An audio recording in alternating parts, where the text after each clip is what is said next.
जब राज्य की हाई प्रोफाइल सीटों की बात करें तो बंजार की चर्चा अवश्य होती है। कुदरत की गोद में बसा ये इलाका अपने सैलानियों को खूब पसंद आता है। बंजार इलाके में तीर्थन घाटी आती है, जिसे एक ऑफ बीट डेस्टिनेशन माना जाता है। यहाँ देश के कोने कोने से सैलानी ट्रैकिंग, मछली पकड़ने और वाइल्ड लाइफ नेशनल पार्क देखने के लिए आते हैं। बंजार विधानसभा सीट के राजनीति हालातों की चर्चा करें तो यहाँ मुख्य मुकाबला बीजेपी, कांग्रेस और आम आदमी पार्टी के बीच है। लेकिन ऐसा नहीं है। इस बार महेश्वर सिंह के बेटे हितेश्वर सिंह ने यहाँ से निर्दलीय चुनाव लड़ा है, इसलिए ये सीट चौकोने मुकाबले वाली सीट हो गई है। बीजेपी ने चुनावी मैदान में 36 साल के युवा नेता सुरेंद्र शौरी को उतारा है, जिन्होंने पिछले साल विधानसभा चुनाव में जीत दर्ज की थी। वहीं बात करें कांग्रेस की, तो कांग्रेस ने इस बार खीमीराम को टिकट दिया है। खीमीराम को अगर आप जानते हो तो ये अभी अभी बीजेपी से कांग्रेस में गए थे। खीमीराम बीजेपी के हिमाचल के प्रदेश अध्यक्ष भी रह चुके हैं। इसके अलावा आम आदमी पार्टी ने नीरज सैनी को मैदान में उतारा है।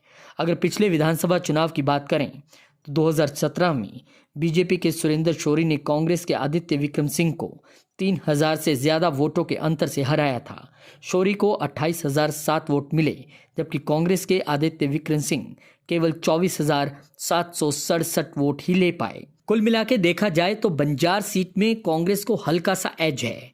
वो इसलिए क्योंकि यहाँ पर बीजेपी के एक तरीके से कह सकते हैं बागी हैं हितेश्वर सिंह, जो कि बीजेपी की वोट बैंक में सेंध लगाएंगे।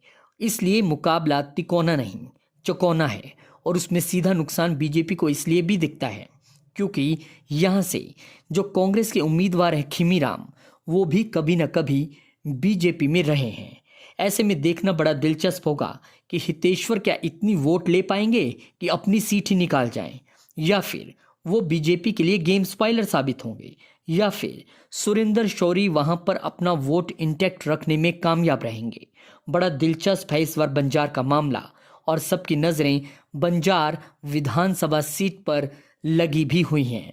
आपको बता दें कि पिछली बार की अगर बात करें तो यहाँ से बेशक बीजेपी जीती थी, लेकिन इस बार मुकाबला उतना आसान दिखता नहीं है।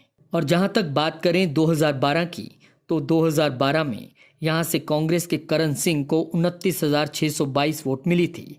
तब खीमीराम बीजेपी में हुआ करते थे।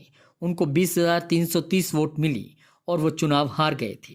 लेकिन इस बार सभी पत्ते बदले हुए हैं। खीमीराम कांग्रेस के खेमे में हैं, वहां से चुनाव लड़ रहे हैं। बीजेपी ने युवा नेता पर दाव लगाया, जो पिछली बार भी जीते हैं, लेकिन हितेश्वर सिंह ने सारा खेल इंटरेस्टिंग बना दिया है।